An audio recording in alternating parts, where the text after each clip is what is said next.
Hola a todos y todas, bienvenidos y bienvenidas a la cuarta sesión del ciclo de reflexión que hemos organizado en conjunto el Centro de Estudios Interculturales e Indígenas CIR con el Centro de Estudios de Conflicto y Cohesión Social COES. Este espacio ha sido pensado para reflexionar y debatir respecto a cómo proyectar la investigación social hacia el futuro en contextos de crisis y cambios. Bueno, y ya hemos tenido tres conversatorios, uno sobre los desafíos y las oportunidades en metodologías cualitativas y cuantitativas para la investigación social, otro sobre las desigualdades de género y la producción académica, y el último fue sobre cómo las crisis desafían a los investigadoras e investigadores en las distintas etapas de su carrera académica. En la tarde de hoy, bueno, vamos a compartir con un grupo de investigadores de ambos centros para llevar la reflexión hacia la pertinencia de la investigación o la investigación sustentable, el vínculo con las comunidades y las políticas públicas y los nuevos desafíos que hay entonces para las ciencias sociales. Ya les voy a presentar a los panelistas que nos van a acompañar. Primero comentarles que el formato va a ser yo voy a ir realizándoles unas preguntas a ellos, van a ir respondiendo cada uno en unos 4 minutos y finalmente esperamos abrir un espacio a la discusión, ¿cierto?, a las preguntas. Por lo que les pido desde ya que si quieren pueden ir dejando preguntas a través del chat y les pido por favor dejar los micrófonos en silencio. Si tienen problemas de conexión, igual siempre tener la cámara apagada ayuda. Bueno, la primera de nuestras panelistas invitadas es Francisca de la Maza, quien es subdirectora del CIR e investigadora principal de la línea Políticas de Reconocimiento, Prácticas Estatales e Interculturalidad. Es doctora en Antropología Social, especialista en Políticas Públicas e Interculturalidad.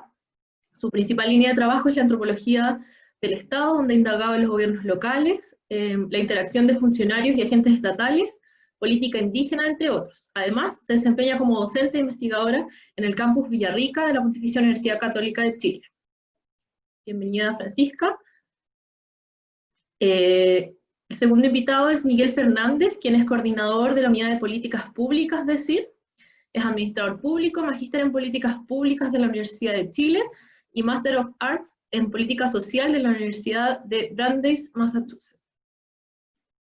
En tercer lugar tenemos a Paula Luengo, que es investigadora asociada de la línea de interacciones grupales e individuales de COES y profesora en la Pontificia Universidad Católica de Chile.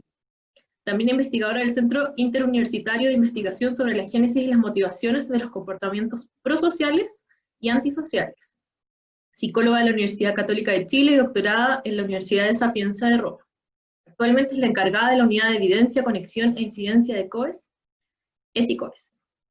Y por último, tenemos un invitado especial que no es ni de COES ni de CIR, pero tiene una relación muy directa con el trabajo que hacemos ambos centros, y es Juan Andrés Guzmán, quien es creador y editor de CIPER Académico, periodista de la Universidad Andrés Bello, magíster en investigación de políticas públicas en la Universidad de Bristol y actualmente estudiante de doctorado de política de la misma universidad. Juan Andrés fue editor y director de The Clinic, ha trabajado en los diarios La Nación, La Tercera, en revistas APSI, 7 Más y Paula. Y ha sido coautor de 5 libros de investigación periodística, entre los que destacan Los secretos del Imperio de Caradima y Empresarios zombies. Muy bienvenidos Francisca, Miguel, Juan Andrés y Paula. Voy a partir con una pregunta respecto a como un diagnóstico y las agendas. Para partir y para que quienes se están incorporando les conozcan, me gustaría que cada uno cuente un poco sobre sus agendas de investigación y cómo ustedes han desarrollado un vínculo, ya sea con las comunidades y o las políticas públicas, y por qué consideran que esto es relevante. Voy a partir con Francisca. Hola, buenas tardes. Una cosa, aclarar que también pertenezco al Instituto de Historia de la Católica, Instituto de Historia Campus Villarrica, que es muy importante.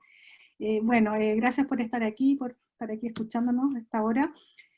Respecto a lo que pregunta Macarena, contar que a partir de la experiencia de trabajo por muchos años en Villarrica, en el campus Villarrica de la Universidad Católica, y también eso potenciado por el CIR desde que se creó, ya 8 años prácticamente, hemos desarrollado, yo particularmente, con un equipo también investigación en varias líneas que tiene que ver con mi agenda, pero también tiene que ver con el vínculo que se establece con los territorios, sobre todo allá en el Gualmapu, en la Araucanía sufriente que estamos hoy en día. Respecto a mi agenda en particular, diría dos temas principales. Uno relacionado a las políticas públicas en el espacio local, principalmente una línea de trabajo que se llama desde la etnografía del Estado, lo que es la construcción del Estado desde lo local, particularmente vinculado a los municipios, gobiernos locales, y el rol que ha tenido el funcionario también en estos procesos. El vínculo que hemos desarrollado, porque siempre son equipos de trabajo, tiene que ver con las comunidades y con los agentes estatales a partir de diferentes ámbitos. Entonces, por mencionar uno, el taller de competencias interculturales que hemos realizado, que a partir de la investigación que hacemos con funcionarios o con las políticas locales, generamos también talleres donde vinculamos la investigación que realizamos con las competencias interculturales en el espacio local, en este caso en el municipio. También otro tema que he estado desarrollando en los últimos años es el turismo y los pueblos indígenas, cómo el turismo llega a los territorios indígenas y cuáles son los diferentes agentes que ahí trabajan, y cómo eso va transformando un tipo de territorio donde están involucrados organizaciones indígenas, están involucrados funcionarios públicos, academia y otros actores. Entonces ahí el trabajo que he realizado también, aparte de la investigación o complementado con la investigación, también en la vinculación con organizaciones vinculadas al turismo, con agentes públicos que trabajan en turismo. Un poco siempre la idea ha sido vincular la investigación con los actores que están alrededor de esa investigación, y por ejemplo en este caso estamos desarrollando una encuesta hoy en día, justo con Miguel que está ahí, sobre el impacto del COVID en el turismo indígena, ¿ya? Que también es un tema quizás muy poco abordado. Y finalmente, para mencionar, también con equipos de trabajo estamos realizando, en este contexto particular del COVID, una investigación sobre pueblos indígenas y COVID, donde el vínculo ahí es bien claro con los territorios, porque hemos incorporado en nuestros equipos a colaboradores territoriales, quienes forman parte de este proceso de levantamiento de información, pero también de autores y parte de los que realizan el análisis de la información que levantamos respecto al COVID y pueblos indígenas. Eso más o menos en términos generales para sintetizar, y para cerrar es que la agencia en esta línea colaborativa que mencioné se basa en relaciones a largo plazo, o sea, relaciones que hemos establecido con los territorios que lo permite un centro como el FONDAP, o lo permite un campus que está instalado en un territorio específico como el campus Villarrica, que permite fortalecer lazos de confianza, de colaboración mutua y de entendimiento. No digo que sea fácil ni que esté dado, pero que son relaciones a largo plazo. Entonces eso te permite también quizás tener más herramientas para hacer este tipo de trabajo más colaborativo. Gracias.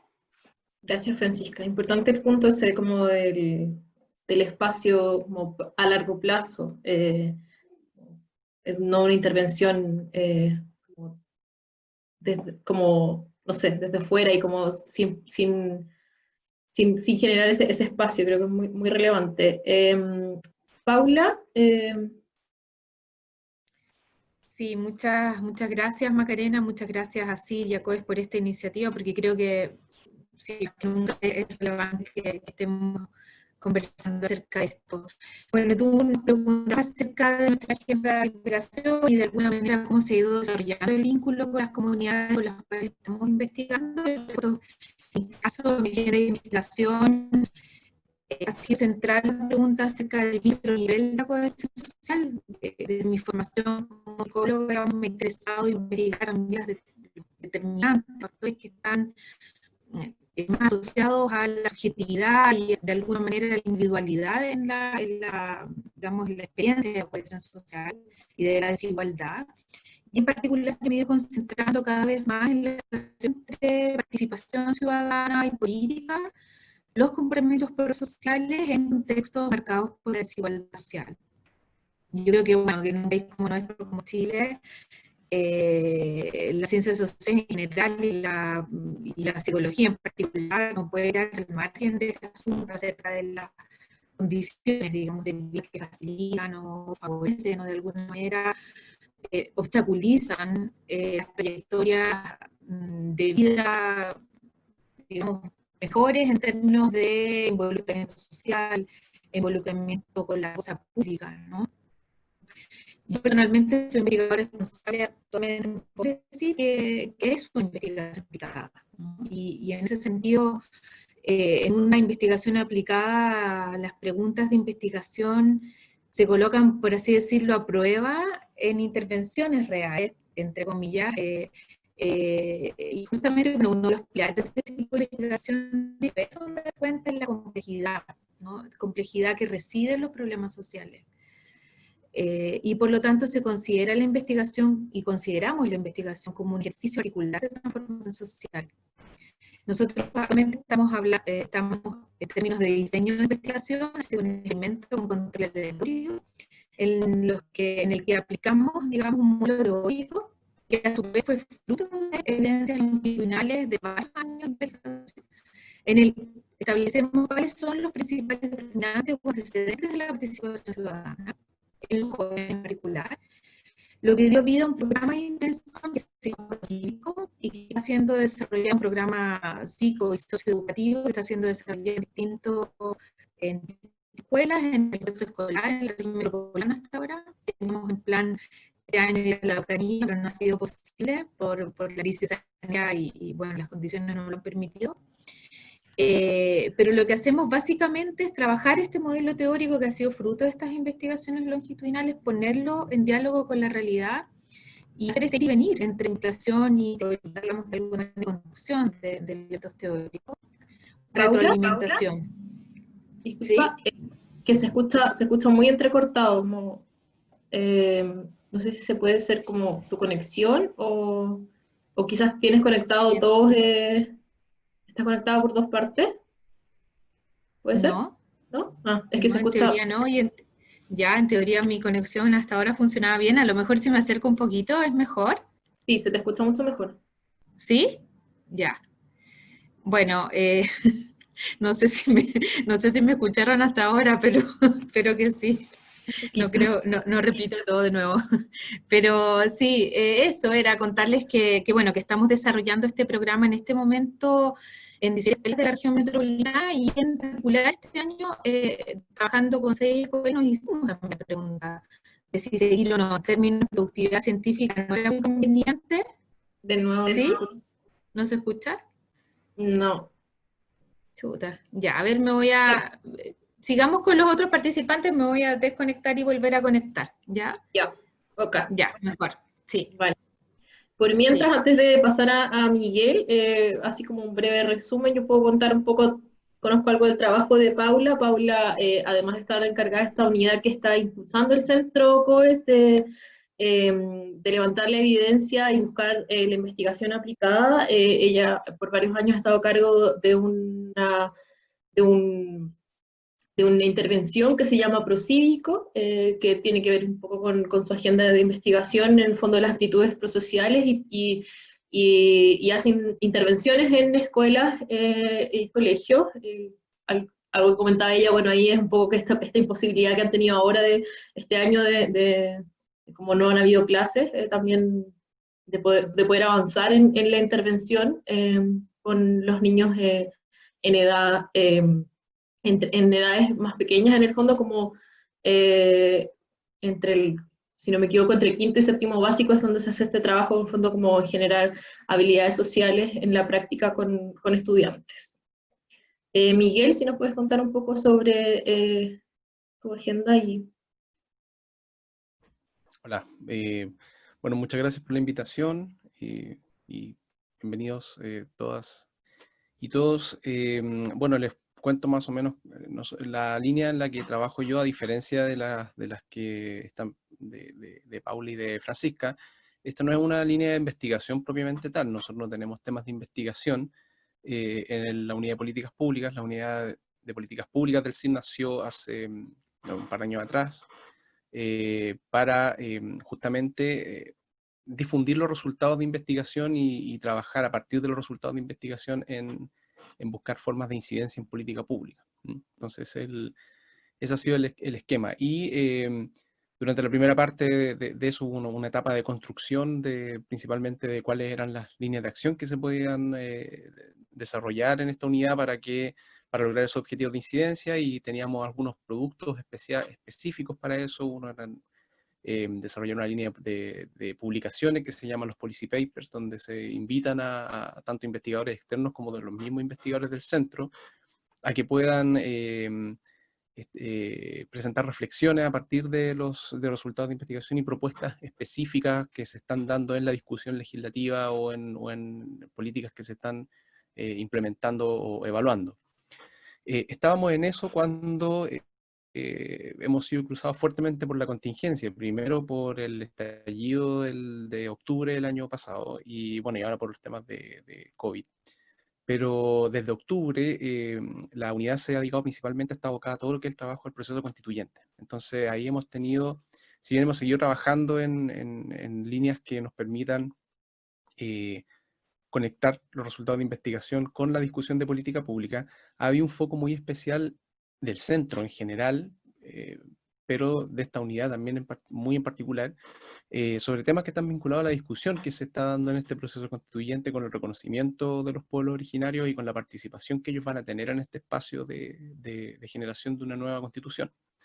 Entonces, en ese sentido, hemos trabajado fuertemente en utilizar dos instrumentos cuantitativos que tiene el centro. Uno es la encuesta el estudio longitudinal de relaciones interculturales, donde había datos acumulados del año 2016, y el año 2018 habíamos hecho una segunda medición, es un estudio tipo panel, y lo que hemos hecho es ir tomando los datos desde ahí e ir cruzándolos, ¿cierto?, con las distintas opiniones, con presentaciones que han ido haciendo distintos investigadores del centro. Hemos tenido un trabajo, de hecho, con Juan Andrés, hemos trabajado mucho del centro en esa línea, con la línea de CIPER académico, ¿cierto? Ha sido una buena salida para que nosotros podamos, esos cruces de los cuales yo les estoy contando, puedan tener salida y puedan tener difusión. Y por otro lado, desarrollamos un instrumento nuevo que es una encuesta, pero que está orientada principalmente a la opinión pública. Y esto se alcanzó a hacer una medición, y ahí, bueno, y ahí viene el segundo elemento que ha determinado los énfasis que hemos tenido que ir desarrollando, que ha sido el tema de la pandemia. Porque si bien el estudio de opinión es telefónico, alcanzamos a hacer una medición en marzo,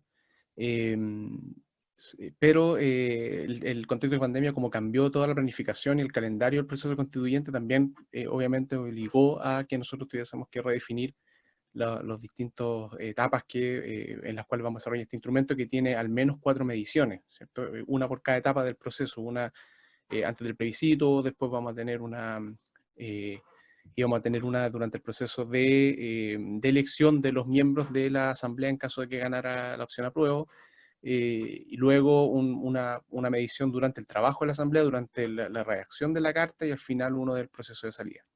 Eso se movió, pero bueno, estamos ahora justamente trabajando para poder hacer el campo en septiembre, ya con mira a la medición de octubre.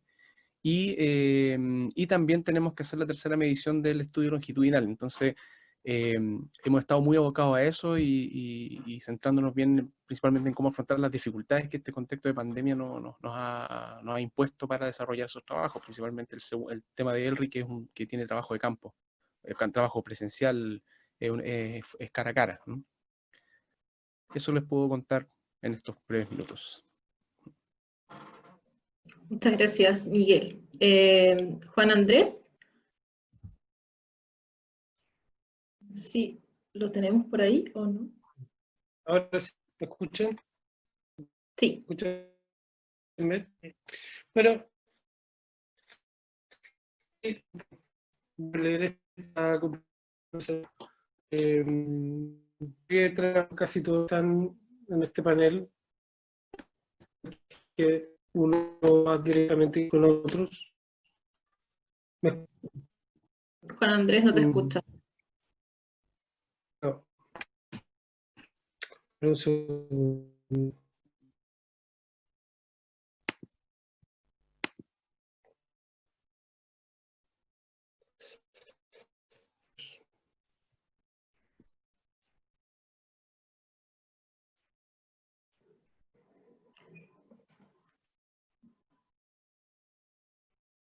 Mientras se conecta Juan Andrés de nuevo, Paula, quizás quieres ahora intentar como hacer un pequeño resumen.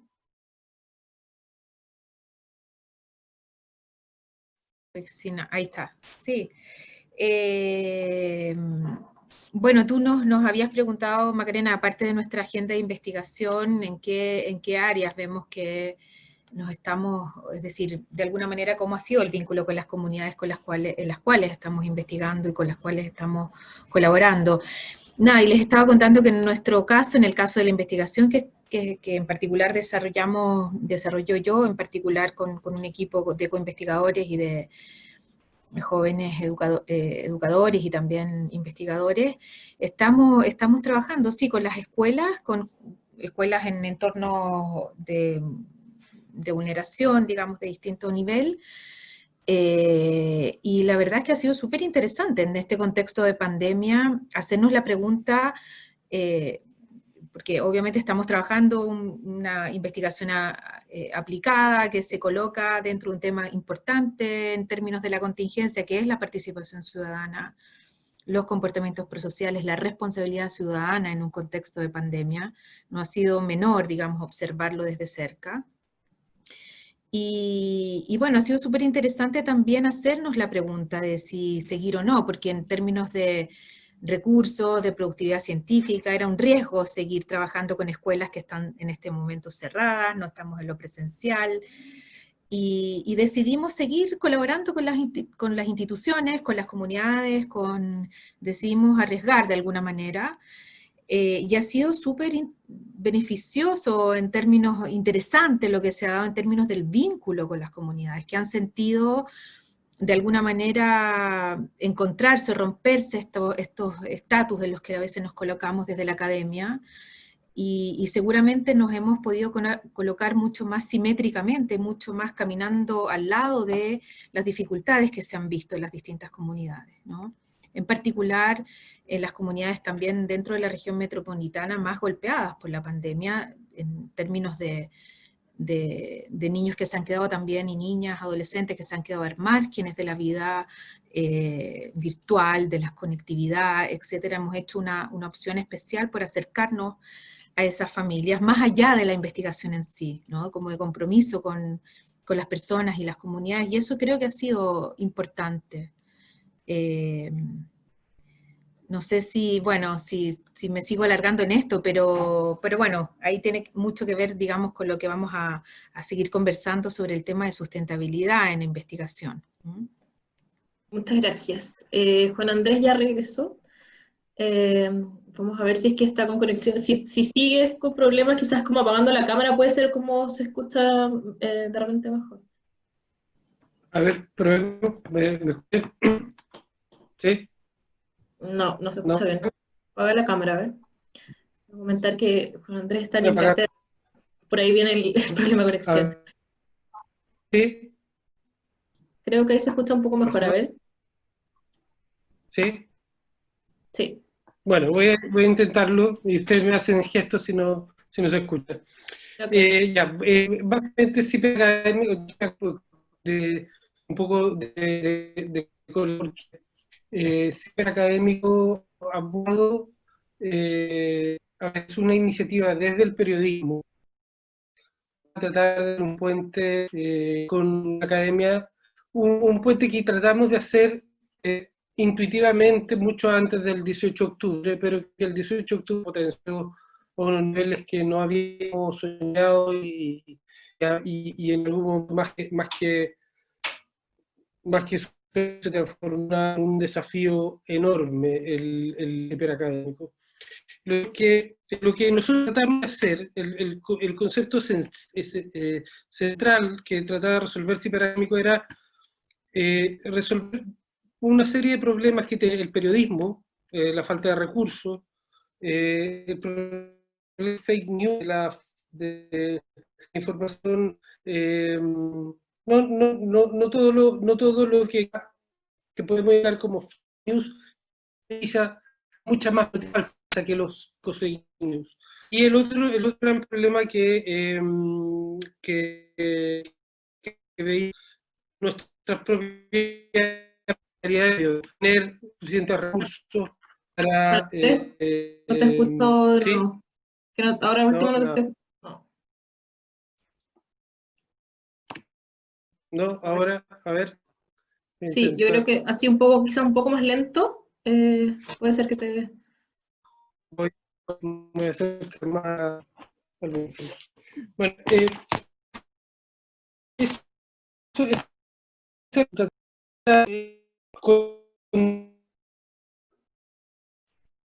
con elemento que no, porque lástima. No tengo que verlo. No, no te escucho nada, Juan Andrés. Ya, sí, voy a intentar conectarme de nuevo. No sé. Ok.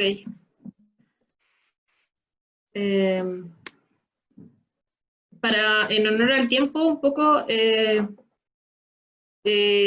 voy a pedir a Francisca que retomemos como con la pregunta que sigue, para que hablemos un poco sobre la incidencia y qué entendemos por incidencia. Y ahí la pregunta un poco es, ¿abrir los datos o la academia hacia las comunidades o por otro lado concretar una alianza con las políticas públicas a través de la evidencia? Y desde quizás tu propia agenda o desde el CIR, ¿en qué fase crees que nos encontramos? Ya. No sé si me prendes la cámara, espero que no se caiga, por lo menos no tuvimos problema. Sí, se escucha bien. Ya. Pedro, Voy a bueno. iniciar mi video, espero que funcione este. Bueno, en general la incidencia, yo creo que va mucho más bueno, este tipo de centro y la investigación en general, de la escritura de paper y de incidir en las políticas públicas. Es mucho más amplio, yo creo que con la experiencia que hemos ido desarrollando en el CIR y también con los equipos que trabajamos, hay muchos más ámbitos donde uno puede incidir, ¿ya? Entonces yo tengo aquí un torpeo que me anoté, pero algunos elementos que creo que son claves para ampliar este concepto. Uno, que la investigación o nuestras agendas de investigación personales, en equipo, colectiva, o como centros, tienen que tener la capacidad para dar respuesta a las contingencias y a las crisis, ¿ya? Y que en este caso, como Centro FONDAP, nos permite hacerlo sin esperar que nos ganemos un proyecto, ¿ya? Sino que tenemos que ir siempre adelante, ¿ya? Y ese es un gran desafío. O sea, las contingencias no es algo que aparece de la nada, sabemos que las crisis, bueno, salvo la pandemia, que apareció, quizás podríamos decir que apareció de la nada, pero lo del 18 de octubre, el conflicto mapuche, lo que está pasando hoy en día no es algo de la nada, sino que tiene que ver con procesos y eso son parte de lo que investigamos. Entonces, tenemos que tener esa capacidad no sé si dar respuesta, pero sí dar elementos para la comprensión y también estrategias propuestas para seguir avanzando en abordar estos momentos de crisis, ¿ya? Pero que obviamente que tienen un trasfondo mucho más profundo. Un elemento importante a partir de la experiencia que hemos tenido es generar investigaciones a partir de los requerimientos del medio y de los vínculos territoriales que tenemos y del contexto que va sucediendo. En el fondo, muchas veces la investigación es muy jerárquica porque se genera en la academia y el investigador es el que decide lo que es importante investigar. Entonces nuestra incidencia puede ser también en abrirnos y pensar en investigaciones que puedan surgir desde los propios actores con los que nos vinculamos, sobre todo si son vínculos de largo plazo en territorio, nos permiten hacer investigaciones mucho más pertinentes y útiles, que en el fondo eso, por lo menos desde mi punto de vista, la investigación tiene que servir para algo, no solamente, paper es una parte, que es el aporte a mi carrera académica y de la universidad, pero que tiene que tener un fondo para aportar a las comunidades o las organizaciones con las que uno trabaja. También otro tipo de incidencia es abrir la universidad o los espacios de investigación a otros investigadores que no necesariamente son académicos, que no tienen este estatus institucionalizado de qué es ser académico. Entonces eso en nuestro caso, la brecha con investigadores, algunos que no tienen esta carrera académica, doctorado, la clásica que muchos de nosotros tenemos, nosotros como universidad podemos incidir en darle estos espacios donde aporten a generar conocimiento. También generar los estudios que tengan incidencia. Como decía Miguel, la UPP, la Unidad de Políticas Públicas, el ELRI, por ejemplo, es un estudio que ya empezamos desde que se inició el CIR 2013, no me acuerdo la primera día si fue el 2014, con procesos largos, pero estamos viendo que hoy día está teniendo mucho más relevancia los datos que ahí están saliendo, mucha más visibilidad, justamente, bueno, porque llevamos 2 oleadas, pero también porque el contexto lo está demandando. Entonces, en el fondo, esa capacidad de ir previendo, de ver los temas antes, de tener también el proceso constituyente hoy en día, de dar insumo a la opinión pública y también a los propios actores. Por eso yo digo, no solamente es política pública, también los actores, la sociedad, las organizaciones de la sociedad civil. También generar puentes. Yo creo que ese es algo de incidencia, por lo menos que mi experiencia ha sido bien importante, de generar puentes entre los que toman las decisiones. Nosotros somos academia, entonces tenemos, se supone que un rol ahí, un espacio de poder. Tenemos que aprovecharlo justamente para generar puentes con los que no tienen esos espacios de poder, ¿ya? Que son a veces organizaciones, a veces son personas, a veces son diferentes, o a veces son los mismos funcionarios públicos. Nos ha pasado con el COVID, que hemos organizado unos conversatorios con los funcionarios de salud municipal que nadie los ha tomado en cuenta, y están desarrollando tienen una tremenda responsabilidad a cargo, que son los que se relacionan directamente con la población, en este caso la población indígena con la que nosotros estamos trabajando. Entonces nosotros podemos visibilizar a esos actores que están quizá, que nadie los toma en cuenta, pero también generar los puentes con actores más arriba que toman decisiones. Y eso puede ser con seminarios, con generar diferentes tipos de productos.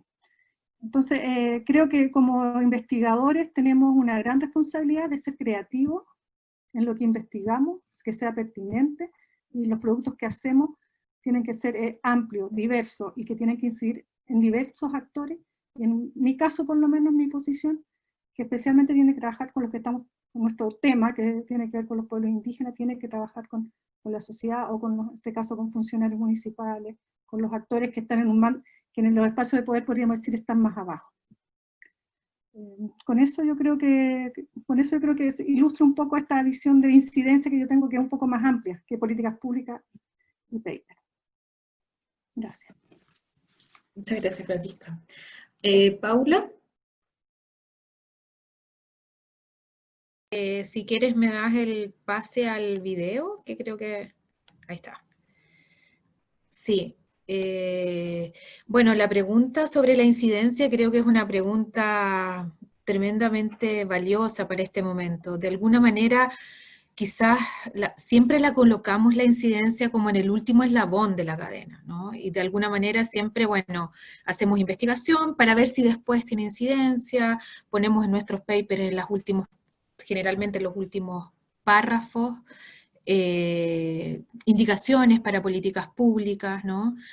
Pero en sí la incidencia como un eje articulador de nuestra investigación no está concebida desde el inicio de los procesos de investigación, ¿no? No siempre, no de manera sistemática. Y un poco compartiéndoles también cómo estamos trabajando desde ESI, desde la Unidad de Evidencia, Conexión e Incidencia de COES, compartirles que, bueno, de alguna manera lo estamos vinculando fuertemente al concepto de investigación sustentable, ¿no? No porque lo sustentable hoy esté de moda, ¿no? Porque a todos le ponemos el apellido de lo sustentable, sino que de alguna manera el concepto de sustentabilidad engloba fuertemente una comprensión de la investigación vinculada con su entorno, desde los primeros estadios de la pregunta incluso de investigación, ¿no?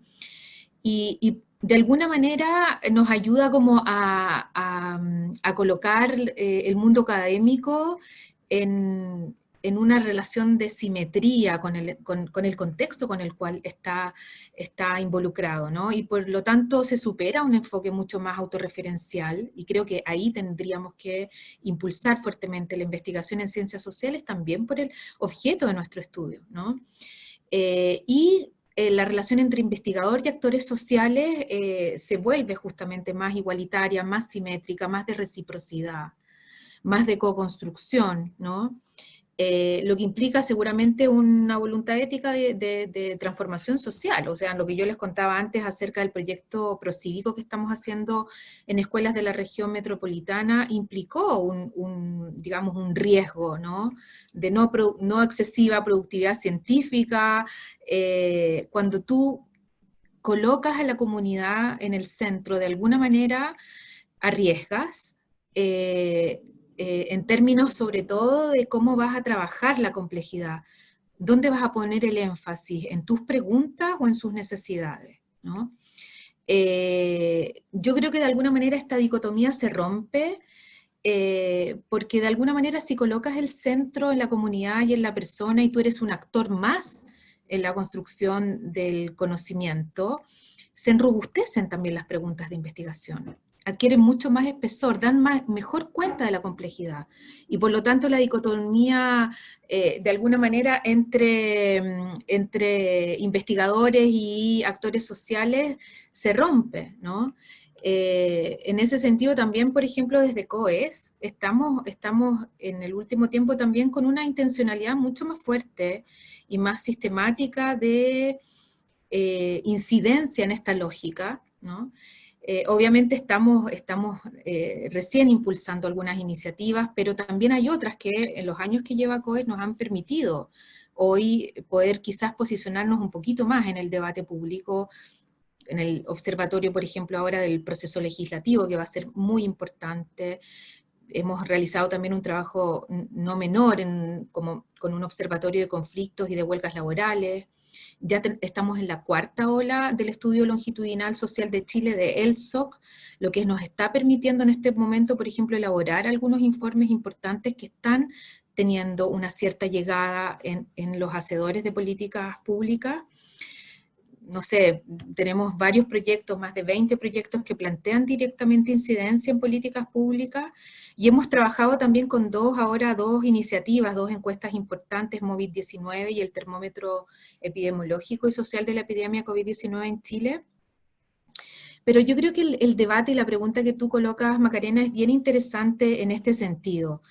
Hay procesos de construcción sustentable de investigación que son bottom-up, ¿no? Hay otros procesos que son seguramente más top-down, pero sin duda la cuestión de si como investigación nuestro objetivo también está en empoderar a los ciudadanos. Hay una línea que quizás puede parecer más indirecta de incidencia de políticas públicas, pero no menos importante. Y en esa línea sí nos estamos moviendo varios investigadores, en particular. Nuestra investigación está más, quizás vinculada, más que incidir en política pública de manera directa, a un proceso de empoderamiento de los ciudadanos que después desemboca también en la incidencia en espacios decisionales, ¿no? Y yo creo que en esto también se rompe un poco esa dicotomía entre beneficiarios e investigadores, ¿no? Existen actores sociales que están impulsando cambios y que es más necesario que nunca que seguramente lo hagan en el contexto que estamos viviendo de triples crisis en Chile, ¿no? Muchas gracias, Paula. También, o sea, me gustaría ver si, creo que no tenemos todavía a Juan Andrés de vuelta, ¿cierto? Miguel, si pudieras como contarnos. Sí. ¿Voy con cámara o...? Como prefieras. Ya. Estoy un poco oscuro, parece. Pero medio tenebroso. Oye, bueno, lo bueno de que me tocó hablar después de Francisca y de Paula es que ellas abordaron bastante sobre temas de incidencia con las comunidades. Yo creo que sí, quiero complementar más que nada haciendo unas preguntas, algunos desafíos que tiene la incidencia. Yo creo que la incidencia tiene un gran problema cuando se plantea desde el punto de vista del mundo académico, se plantea incidencia, que el primer problema que hay es que no siempre está muy claro qué es lo que dónde se quiere incidir y qué es lo que se quiere incidir, básicamente. Entonces, por ejemplo, una pregunta, alguien podría decir, los expertos de la mesa COVID que están trabajando junto con el gobierno en el control de la pandemia, ¿ellos inciden? No sabemos, porque ¿cómo podríamos decir que ellos, si el trabajo que ellos están haciendo efectivamente está incidiendo? Tendríamos que pensar en que la incidencia se manifiesta, particularmente la incidencia en políticas públicas, ¿se manifiesta acaso en las decisiones que toma la autoridad? ¿O basta con que las decisiones que toman son informadas de forma correcta por parte del mundo académico? Entonces, ¿dónde termina la incidencia? Esa es como una primera cosa. porque dependiendo de cuál sea el objetivo de que uno define como incidencia, eso implica dos desafíos súper importantes para el mundo académico. Primero, que uno tiene que tomar posición, porque uno no va a incidir en cualquier cosa, ¿cierto? Uno toma una posición. Nosotros, por ejemplo, en el centro, frente a ciertos temas, en el marco del proceso constituyente, el centro realizó un claustro donde todos los investigadores participaron y debatieron, hicieron una jornada de trabajo de un día, y de esa jornada se establecieron 5 puntos, o sea, más allá, había muchas opiniones distintas en varios temas, pero se pusieron 5 puntos de acuerdo. Entonces la incidencia, por ejemplo, que se ha trabajado a partir de ahí en el proceso constituyente tiene que ver con esos 5 puntos, o sea, el centro toma una posición y desde esa posición hace la incidencia. Entonces nosotros, uno evalúa después el resultado de la incidencia a partir del trabajo que se hizo siguiendo esos puntos. Entonces no es así como que yo voy a ver cómo deciden las personas y si me toman en cuenta con lo que les estoy diciendo. No, entonces hay una incidencia, claro. Nosotros queremos incidir en estos 5 puntos y estamos enfocando nuestro trabajo a eso. ¿Y cómo lo hacemos? Entregando información, ¿cierto? Orientando la investigación, orientando el trabajo, este mismo trabajo comunitario que hablaba Francisca, se orienta a esos puntos, ya a dar espacio, por ejemplo, cuando Francisca hablaba de darle espacio a estas personas que no vienen necesariamente del mundo académico tradicional, eso tiene que ver también con estos puntos, que ellos tengan hay una plataforma disponible para estos investigadores que también tienen mucha experiencia y conocimiento. Entonces esa es una primera cosa. Y la segunda es que al menos en el mundo de las políticas públicas, la incidencia o el debate al que te lleva la incidencia es un debate que a veces se aleja del mundo académico. Y eso no es cómodo para todos los académicos. Entonces, hay un tema de agenda que es importante. O sea, uno se van a encontrar con personas que defienden agendas, que defienden posiciones distintas, disímiles. Hay un lenguaje que es distinto. Hay un lenguaje que puede ser a veces complejo de los académicos en general. Están acostumbrados a conversar, ¿cierto?, en su idioma, de su espacio, de su ciencia. Y cuando uno quiere hacer incidencia, cuando quiere llegar a un público masivo, el lenguaje cambia. El lenguaje para convencer, el lenguaje para fortalecer una posición de política pública, es distinto del lenguaje que se escribe en un paper. No sé, hay un tema de lenguaje, por ejemplo, que es un desafío importante. Y el tercero es el tema del escenario donde se discute la incidencia, donde se discute para poder hacer incidencia, porque en las políticas públicas no solamente quieren incidir el mundo académico desde la posición y desde la evidencia y desde los resultados que ha obtenido a través de los años. Política pública es una discusión son espacios de poder. Entonces ahí también quieren incidir otros grupos que no necesariamente son académicos, que no necesariamente manejan el mismo lenguaje y que no necesariamente se mueven en la misma forma que uno se mueve en un debate de corte académico. Hay una posición más polémica a veces. Entonces, cuando uno dice voy a emprender ese camino, al menos en el tema de políticas públicas, son 3 elementos que se tienen que considerar. Porque si no, definición de objetivos, ¿cierto? Ver qué lenguaje, con quiénes me voy a relacionar, con quién me va a tocar competir por esta incidencia, y en qué medios, en qué escenario, y cómo yo me voy a desenvolver en ese escenario. Entonces es bien complejo, esa es la complejidad que tiene la incidencia para el mundo académico. Y bueno, se me está acabando el tiempo, así que les dejo la otra para la siguiente pregunta, pero bueno, gracias. Gracias, Miguel. Sobre este desafío del lenguaje, a ver si Juan Andrés, como desde el otro lado, ¿cierto?, del ciber académico, nos puede contar un poco. Bueno, ahora sí, ¿me escuchan? Ya. Voy a hablar rápido para terminar mi idea. Efectivamente, el punto para nosotros tiene que ver con eso. Cómo empezamos con ciberacadémico tiene que ver con que nosotros nos paramos en el debate público, en la necesidad de iluminar el debate público, en llevar buena información, buenos puntos de vista, de enfrentar una creciente ola de fake news y de dificultad de los procesos que están viviendo Chile y el mundo, y procesos que dejaban un poco corto las habilidades propias de los periodistas. Nosotros tenemos una fama y una carrera y un prestigio hecho con investigación, pero investigación puntual, muy centrada en temas de uso de recursos públicos, pero la historia y la complejidad chilena ha ido creciendo a medida que se desarrolla, a medida que no se desarrolla en otras áreas o se desarrolla de forma desequilibrada. Entonces hay una enorme cantidad de temas que nosotros lo notamos antes del 18 de octubre, ya el CIPER académico venía recogiendo desde la academia respuestas para los temas públicos, pero a partir del 18 de octubre el estallido social para nosotros fue un estallido de temas, de múltiples voces. Entonces lo que nosotros tratamos de montar cada vez más es CIPER académico como un puente, esencialmente como un puente de buena calidad, que lleve, pero mirado desde lo público, desde la discusión pública. Lo que nosotros hacemos es invitar al académico a que cruce hacia acá, tiene que querer cruzar. No puede ser un académico que quiera mantenerse solo en su registro y en su conversación de académicos. Es una invitación, tiene que venir acá. ¿Y venir acá qué significa? Significa que el académico tiene que tomar en cuenta el estado en que está la discusión. Probablemente, a mí me interesa mucho que el académico venga porque en temas específicos ha hecho paper, tiene investigación, ha hecho entrevistas, sabe del tema, ¿okay? Pero tiene que venir al espacio público donde el debate está hecho muchas veces a partir de ciertos lugares comunes, bastante obvio y muchas veces tontos, no sé, muy sencillos para el académico. La forma de cruzar este puente es que él o la académica entiendan que tienen que dialogar con ese conocimiento. ¿Cómo dialogan con las personas? Bueno, ¿de dónde está la discusión en este momento sobre el tema que tú eres especialista? ¿Ah? Y a partir de ahí ir invitando, y eso es la característica de los textos que tratamos de desarrollar.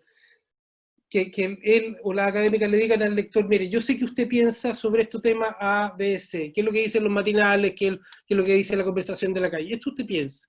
Yo lo voy a invitar a mirar este asunto desde otra perspectiva, con estos otros antecedentes, ir moviendo la discusión hacia otro lado. A mí lo que me interesa personalmente de esta vinculación con la academia es que en buena medida nosotros estamos teniendo acceso a través del CIPER académico a personas que han investigado en serio durante largo tiempo temas como la AFP, el mundo mapuche, las pensiones, los conflictos laborales, mucho más que lo que puede hacer la prensa. ¿Ah? Un investigador puede informar, situar el escenario de discusión muy fácilmente, y los medios no lo tienen. Pero también, y eso para mí es central, es el tono con que el investigador se tiene que parar en esta discusión. El investigador no trae la verdad. Su investigación tiene límites.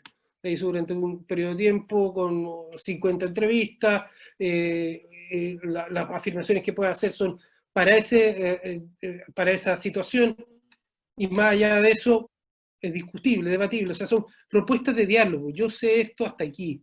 Ese espíritu de la academia, del debate académico, creo que es central también traerlo, más allá de los datos concretos, la forma de discutir sobre los temas públicos. Creo que es muy importante traerlo. Yo, no sé si puedo seguir, pero nosotros también tenemos dudas sobre cómo plantear la incidencia. ¿Qué es la incidencia para nosotros en este momento? El trabajo de CIPER, el trabajo clásico de investigación es, podría ser, digamos, revelar todos los detalles de un desfalco, de un acto de corrupción, y poner toda la carne en la parrilla, todos los datos, y ser indesmentible en eso y producir algún efecto. Creo que parte de la crisis que vivió el periodismo de calidad durante los últimos años, no estoy hablando solo de la farandulización, no, estoy hablando de la falta de medios donde se discute más en serio sobre políticas públicas, creo que tiene que ver con que la política en ciertos aspectos se rompió. A nosotros muchas veces nos pasaba que hacíamos temas de investigación periodística y no pasaba nada, o pasaba poco. ¿Ah? Hay es como, yo usaba la imagen del partido de voleibol. Los periodistas de investigación levantamos la pelota, ¿ah? Ponemos denuncia y el público ve, digamos, qué escándalo, este escándalo. Pero si no hay otro jugador de voleibol que remache y haga el punto, esto es un juego sin sentido. A mí me parece que ahí es donde coincidimos un poco con la incidencia en la política pública. Yo creo que esto va a ir mejorando en la medida en que haya un cambio constitucional. Cuando la política empieza a tener poder de cambiar las cosas, bueno, empieza a ser interesante influir en los que hacen política. Hoy día todavía estamos en un reinado, me parece a mí, que lo resumo muy bien Mañalich, que decía que entregar la información sobre la epidemia al resto de las personas era entregar municiones.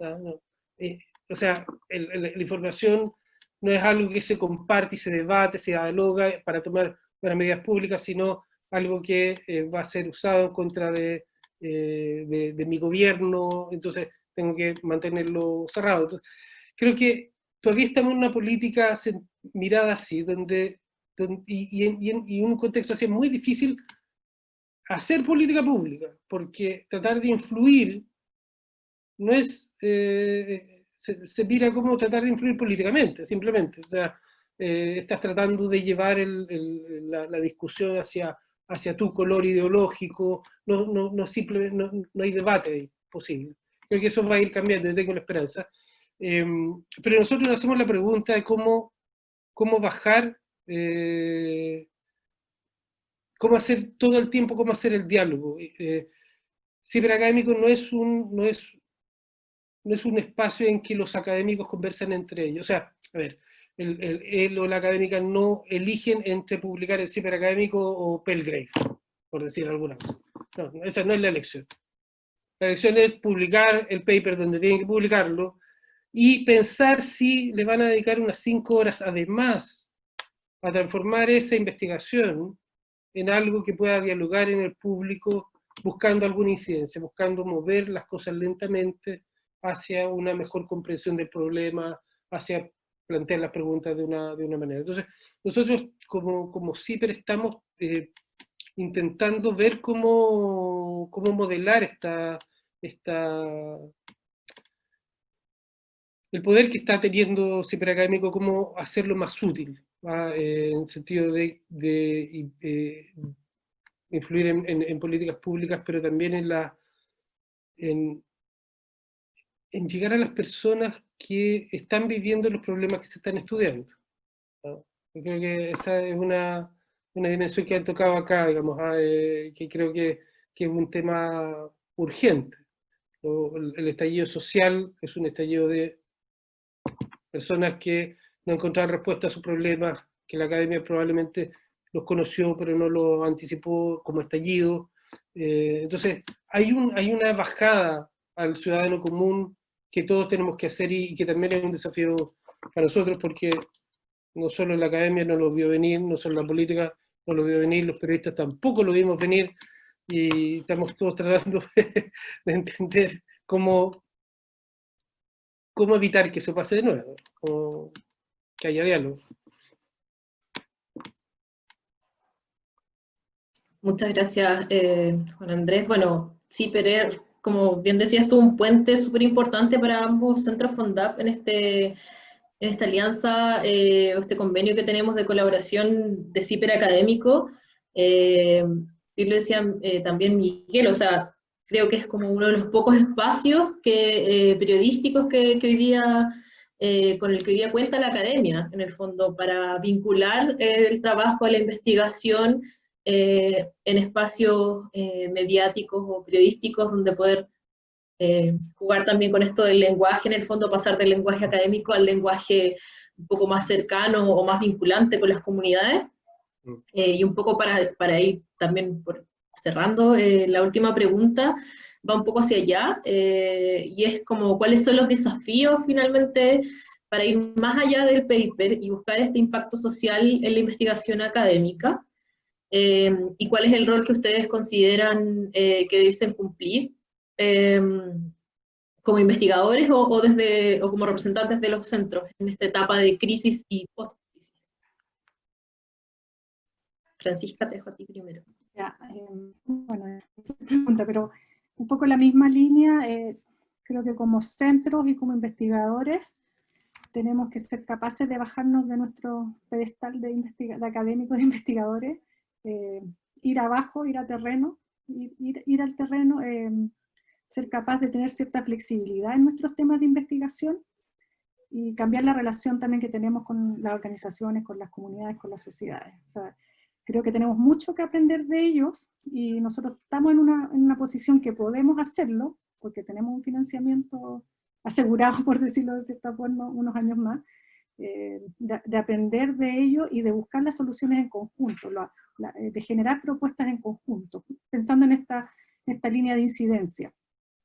Creo que es la forma que tenemos, y tenemos esa herramienta para que lo que propongamos sea realmente pertinente y sea algo que tiene con la realidad y no con algo que nosotros hemos investigado, hemos recolectado datos y que finalmente lo construimos este imaginario en nuestra oficina, en nuestro computador, en nuestro paper, ¿ya? Entonces yo creo que, o sea, no digo que no escribamos paper, yo creo que tenemos que hacerlo, es parte de nuestra labor como académicos, pero para incidir y para abordar lo que estamos viviendo y lo que viene, tenemos que ir a conversar con la gente, estar con ellos, dialogar, generar espacios de conversación, y eso además sea no cerrado, abierto, mientras más espacios de diálogo tengamos en los temas que nosotros trabajamos, que son temas que están además súper contingentes, o sea, nosotros como CIRC por lo menos estamos en un momento muy contingente, generar esos espacios de diálogo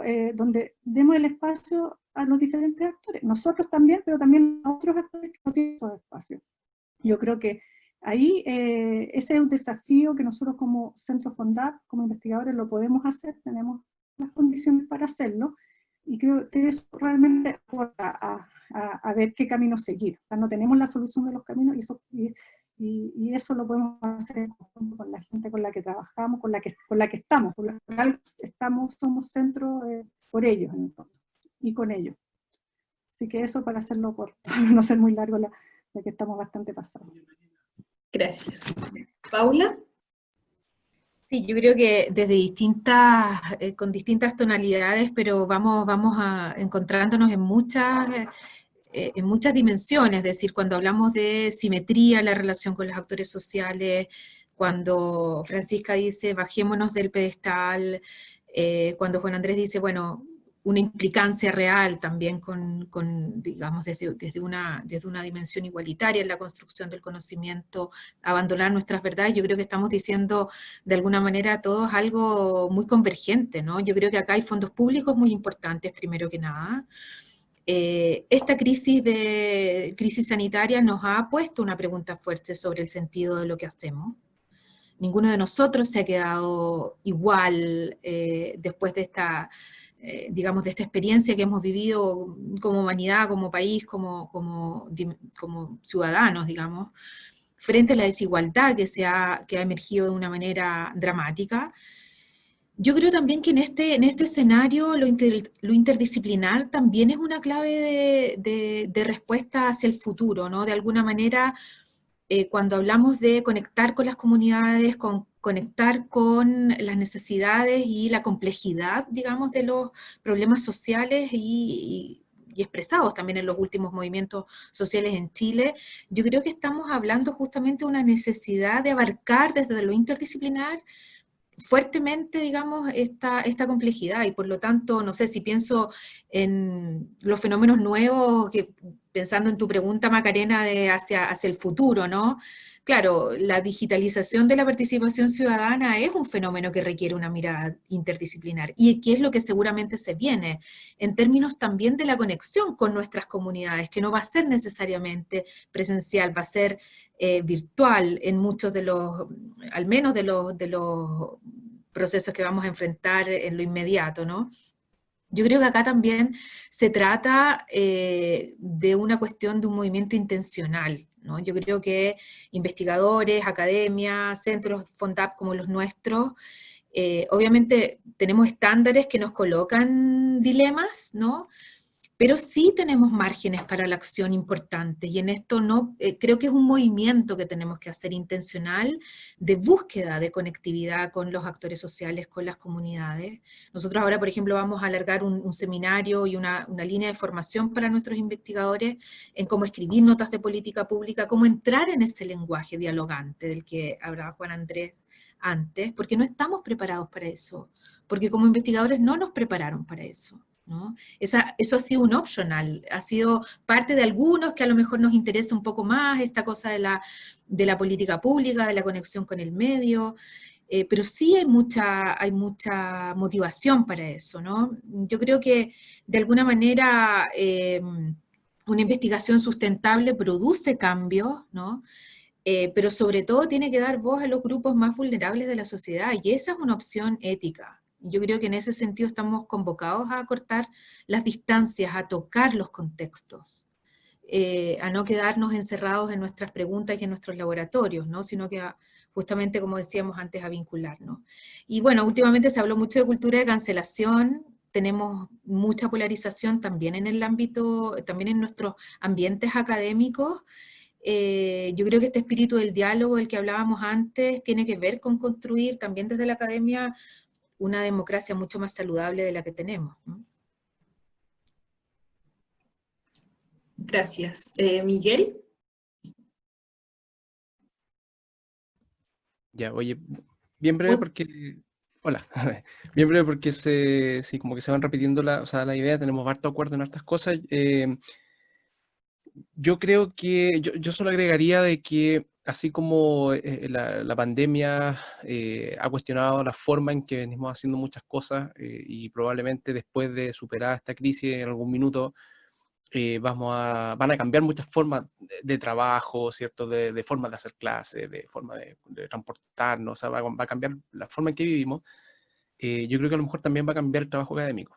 Entonces, probablemente este como consenso que yo veo de decir que tenemos que salir o bajarnos de un pedestal, yo creo que más que pedestales y cosas, el problema es que el trabajo académico se ha transformado en o los incentivos, es decir, los contextos en los cuales se desarrolla el trabajo académico ha hecho que quienes desarrollan ese trabajo hayan ido encerrando, ¿ya? Entonces, probablemente esto va a cambiar, o sea, uno tiende a tener esperanza que vaya a cambiar, y en ese cambio, ¿qué es lo que se va a tener que aprender en este diálogo más abierto? Probablemente bueno, lo que se decía, alianza, más interdisciplinariedad, buscar sentido a lo que se hace, y yo quiero rescatar lo que dice Paula, de buscar el sentido de lo que uno hace, porque en la discusión de la incidencia hay que tener una alta tolerancia al fracaso no propio, no al fracaso de que me vaya mal a mí con las ideas que propongo, sino que al fracaso, como el fracaso que sienten o que sintieron, por ejemplo, algunos miembros de la mesa de expertos cuando ellos dicen, no se han tomado decisiones con lo que nosotros les hemos dicho. Entonces uno les pregunta, bueno, ¿y por qué están ahí todavía? No, porque por el sentido de lo que hacemos. O sea, ellos siguen ahí porque ellos tienen sentido de lo que hacen. Ellos saben que tienen que entregarse, tienen que estar disponibles, tienen que entregarse información, y esto es un aporte a la comunidad. Entonces eso es tener tolerancia al fracaso, básicamente, ¿ya? Aunque no me estén haciendo caso, yo estoy ahí, estoy aportando y estoy poniendo mis competencias a disposición de la comunidad. Entonces, pero yo creo que estos temas pueden cambiar, o sea, y puede cambiar la forma de trabajo de lo académico, y hay que tener esperanza, ¿no?, en eso. Muchas gracias. Juan Andrés, cortito también para cerrar, quizás como desde el otro lado, en el fondo, como los desafíos desde el mundo periodístico para hacer este puente. Mira, yo no tengo muy claro qué va a pasar, cómo vamos a llegar a octubre. Creo que los temas van a ser cada vez más urgentes. Mi estrategia o nuestra estrategia en CIPER Académico es tratar de ir poniendo frente a que cada semana tiene una urgencia distinta, tratando de evitar los debates extremos o los debates desinformados, recurriendo a la red de académicos que hemos ido formando. Entonces me paso todos los lunes, martes, miércoles escribiendo, oye, tú que escribiste de esto de la FP, ¿te parece?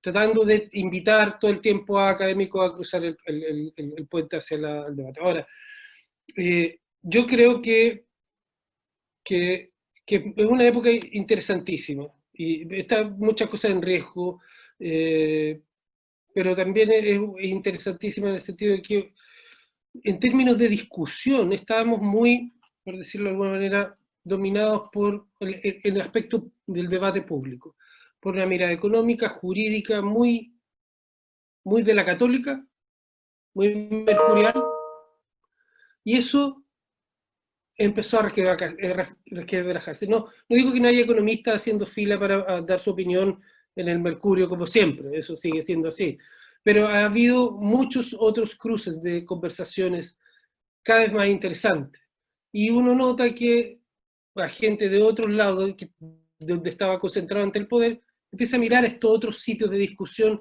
con cierta... me gustaría estar acá.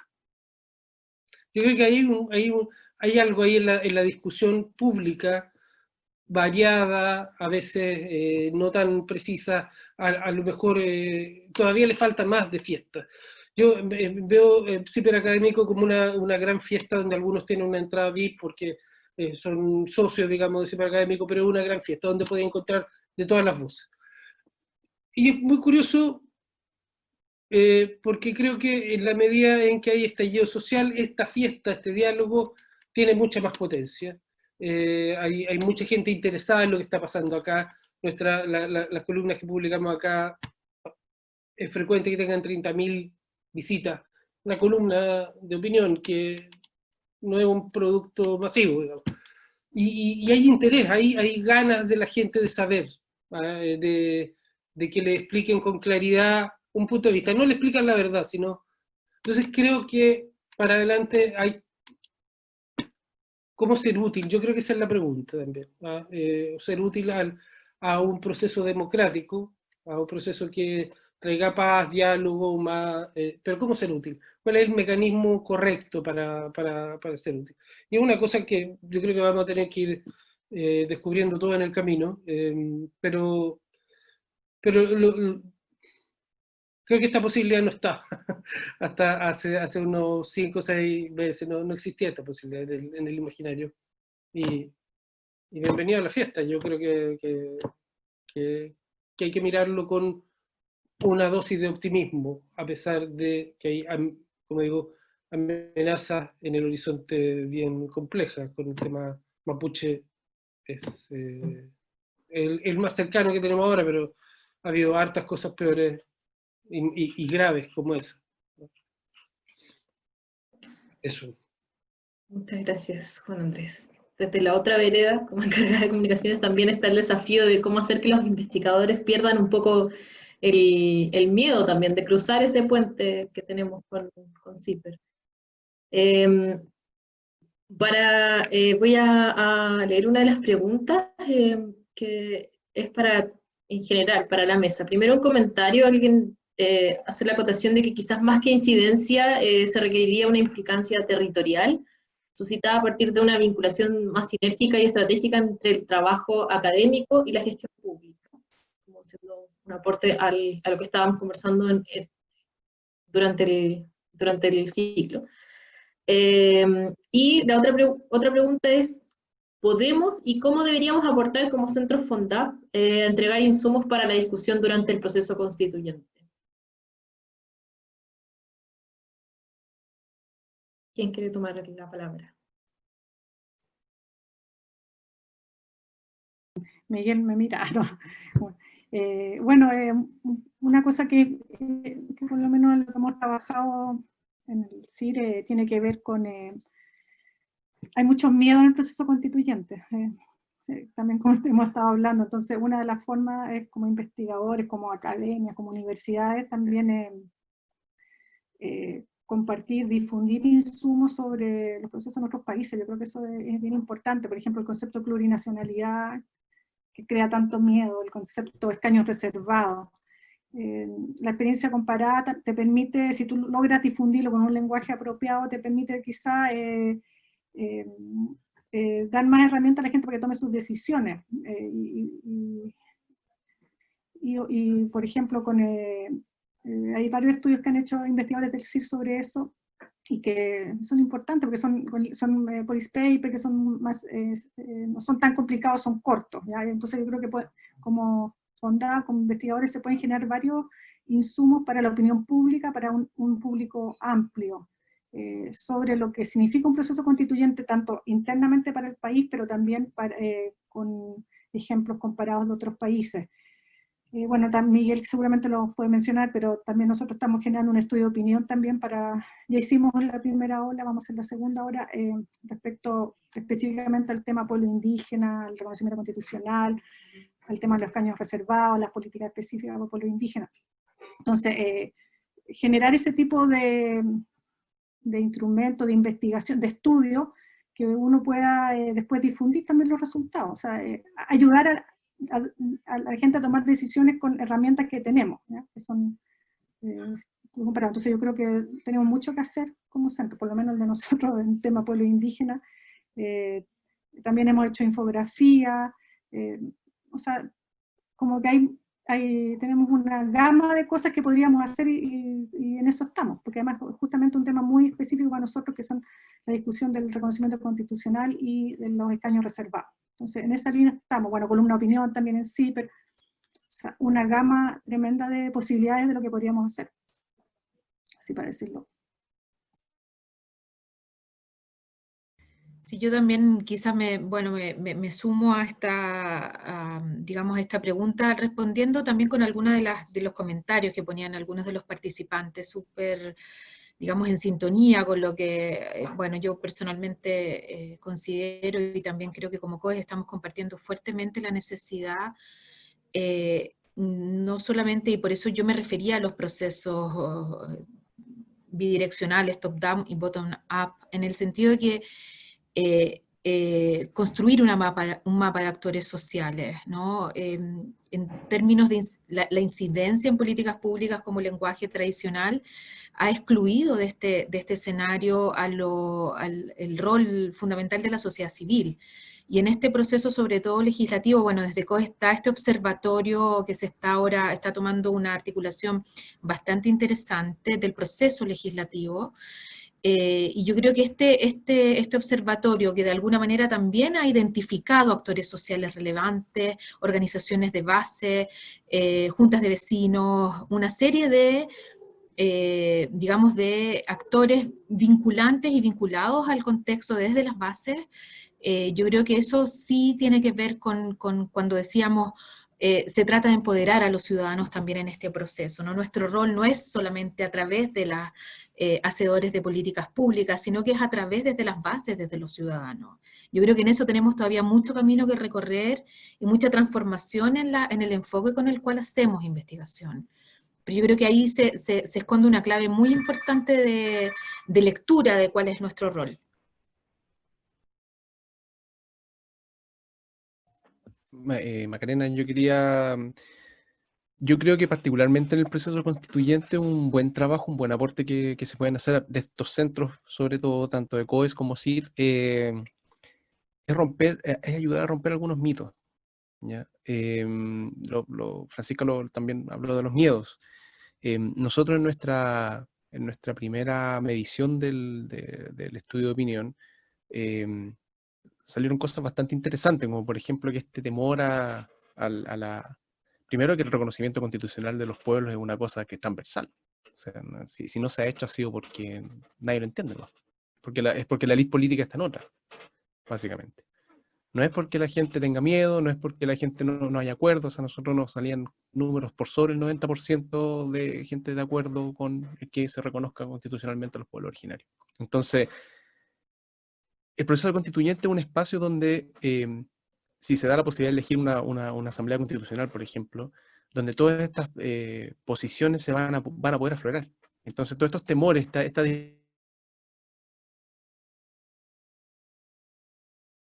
los ciudadanos, nosotros podemos ayudar a romper o a cerrar esa brecha. Entonces, hay un elemento importante donde tanto COES como CIR pueden aportar mucho.